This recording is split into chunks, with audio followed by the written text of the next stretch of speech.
Squid game एक ऐसा show है जो ट्विस्ट ही ट्विस्ट से भरा हुआ है। सीजन 1 में सबसे बड़ा ट्विस्ट शो के एंड में प्लेयर 001 की आइडेंटिटी रिवील से मिला था एंड सीजन 2 का सबसे बड़ा ट्विस्ट भी इस गेम के 001 की आइडेंटिटी रिवील ही था। बट क्योंकि हम एज ऑडियंस ये ऑलरेडी जानते हैं तो अब यहाँ पे ट्विस्ट दिखाना काफी मुश्किल हो जाता है। बट मेकर्स ने सीजन 2 में भी क्लेवरली ऐसे बहुत सारी डिटेल्स ऐड की है जो बाकी प्लेयर्स स्पेशली गीहुन के लिए हिंट्स थी 001 की सीक्रेट आइडेंटिटी को लेके, जो अफसोस वो सीजन 2 के एंड तक नहीं नोटिस कर पाया। But in total 9 hidden details जो शायद आपने भी नोटिस नहीं की होंगी। Hi super fans, I am Swapnil and ये है स्क्विड गेम सीजन 2 की all hints and hidden details behind 001 की सीक्रेट आइडेंटिटी। इस वीडियो सीरीज को मैं 6 पार्ट्स में डिवाइड करके कर रहा हूँ। पार्ट 1, 2 एंड 3 ऑलरेडी चैनल पे लाइव है तो वो जरूर चेकआउट कर लेना एंड फ्यूचर पार्ट्स मिस नहीं करने तो चैनल को सब्सक्राइब भी कर ही लेना। Without wasting any more time, spoilers warning के साथ let's begin the video.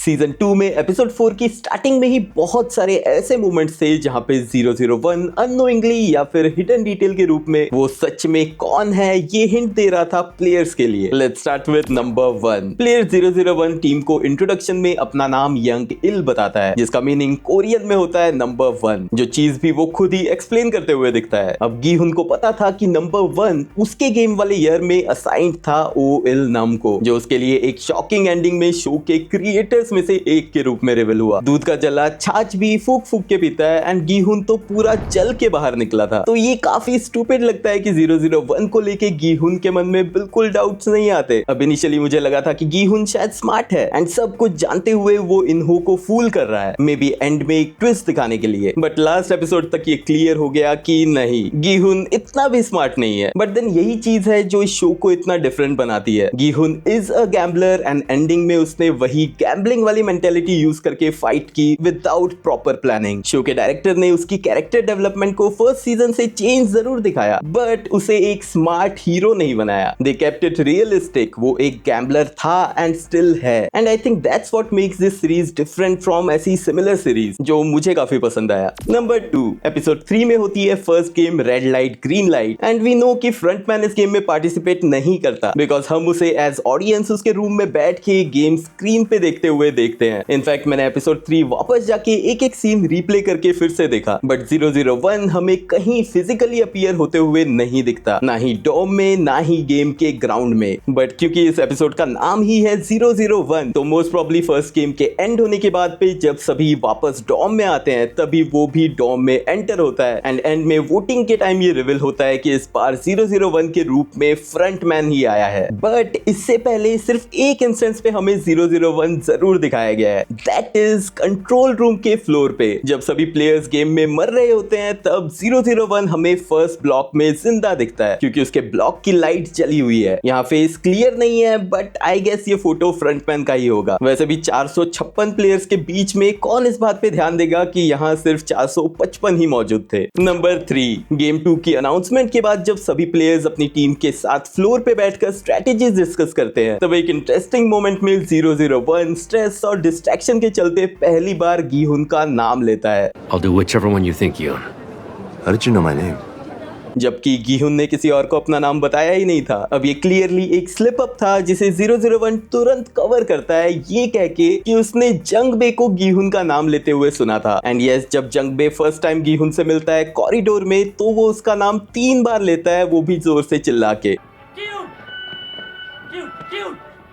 तो ये पॉसिबिलिटी थी कि और लोगों ने गीहुन का नाम सुन लिया था। एडिशनली गेम के इंटेंस प्रेशर और सबकी अपनी अपनी सर्वाइविंग स्ट्रेटजीज के बीच कौन इस बात पे ध्यान देने वाला था, बट ये काफी सटल बट बड़ा हिंट था उसकी आइडेंटिटी को लेके। नंबर 4, सेकेंड गेम में 001 की टीम यानी गीहुन एंड उसी के फ्रेंड्स लास्ट ग्रुप्स में से एक होते हैं। This is a very smart move by frontman because first game red light green light के टाइम तो वो गेम में उतर के खेला ही नहीं, बट देन इतनी भीड़ में किसी का ध्यान उस पर जाने वाला था ही नहीं। लेकिन अगर वो सेकंड गेम में सभी प्लेयर्स के बीच में हारते तो फ्रंटमैन का सर्च बाहर आ जाता। लेकिन लास्ट टीम होने की वजह से अगर इस मोमेंट में वो हार भी जाते तब भी कोई और प्लेयर रूम में ना होने की वजह से गार्ड्स उसे ना मार के बाकी 9 प्लेयर्स को इजीली मार सकते थे। इस मोमेंट को हाईलाइट जंगबे का ये डायलॉग भी करता है। It's weird to be the only ones who don't get an audience, isn't it? अब अगर आपका ये क्वेश्चन है कि वो अकेला डॉम में वापस आता और सब उसे क्वेश्चन करते तो वो क्या जवाब देता, तो उसका आंसर भी मैं देता हूँ, वो वापस आता ही नहीं। जैसे सीजन 1 में इल नाम की फेक डेथ दिखा के उसे एग्जिट करवा दिया गया था, बिल्कुल उसी तरह से फ्रंटमैन भी इस गेम के एंड होने पे एग्जिट कर लेता। फ्रंटमैन का इस गेम में एंटर करने का इकलौता रीजन था कि वो गीहुन का गुरूर, उसका कॉन्फिडेंस, उसके स्क्विड गेम को डिस्ट्रॉय करने के गोल को ही टोटली डिस्ट्रॉय करना। अब चाहता तो वो आसानी से उसे फर्स्ट टाइम की मुलाकात में कार में ही मार सकता था, बट नहीं, वो भी इन गेम्स को एंजॉय करने वाले साइकोपैथ्स की तरह खुद भी एक साइकोपैथ है। लेकिन अगर उस मोमेंट में गीहुन मारा जाता तो उसका गेम में होने का रीजन खत्म हो जाता एंड वो भी चुपचाप एग्जिट कर लेता। नंबर 5, गेम 2 की फोर्थ मिनी गेम थी स्पिनिंग टॉप चैलेंज। इस गेम में 001 काफी चालाकी से ट्राई करता है कि वो गीहुन की टीम को, जो काफी अच्छा टाइम खींच रही थी एंड ऑलमोस्ट 1.5 मिनट में 3 गेम्स कवर कर चुके थे, उनको जानबूझ के अपनी गलतियों से डीले करवा के लास्ट मिनट तक फंसा देता है। यहाँ ये तो काफी ऑब्वियस ऑब्जर्वेशन था कि वो लट्टू वाली गेम में 3 ट्राइज अपने राइट हैंड से करता है जबकि वो लेफ्टी है। ये चीज हमें सीजन 1 के इन्हो रिवील के टाइम क्लियर हुई थी, स्पेशली जब वो अपने भाई को लेफ्ट हैंड से शूट करता है। एंड यहाँ भी जब वो लास्ट यानी कि 4th थ्रो लेफ्ट हैंड से करता है तभी लट्टू सही से घूमता है। बट क्या आपने ये नोटिस किया कि जब वो लोग 4th गेम खत्म करके चलना शुरू करते हैं तब टाइमर ऑलरेडी लास्ट के 30 सेकेंड्स पे होता है एंड गीहुन की इंडिविजुअल गेम का लास्ट बाउंस टैप जो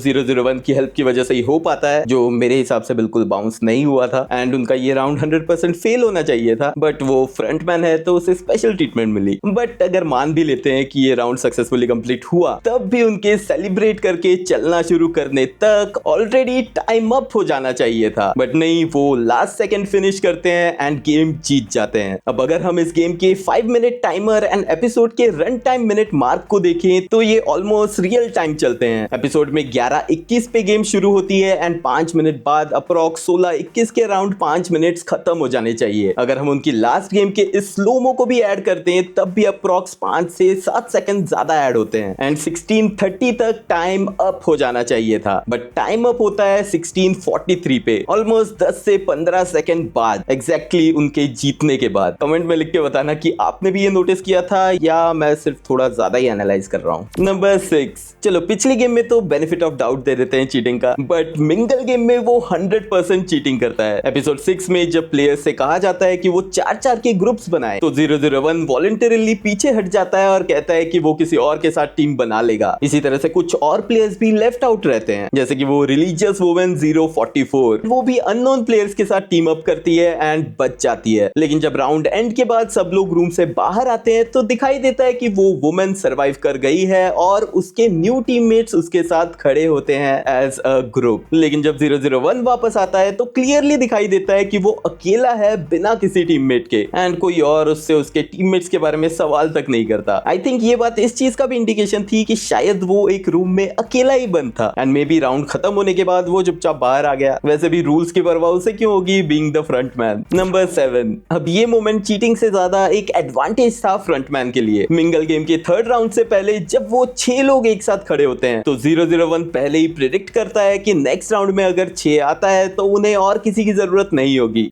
Hold on, I just realized. If we have to form groups of 6 next round, we won't need anyone else. And next round में वही same होता है। अब ये चीज बाकियों को सच नहीं लगती एंड ये तुक्का भी हो सकता था, बट देन लास्ट के राउंड में वो अगेन गीहुन को प्रिडिक्ट करके पहले ही बता देता है कि एज पर हिज कैलकुलेशंस, क्योंकि 50 रूम्स हैं तो 2-2 का ग्रुप बना के 100 लोग ही बच पाएंगे। What number do you think we're gonna get next? 2.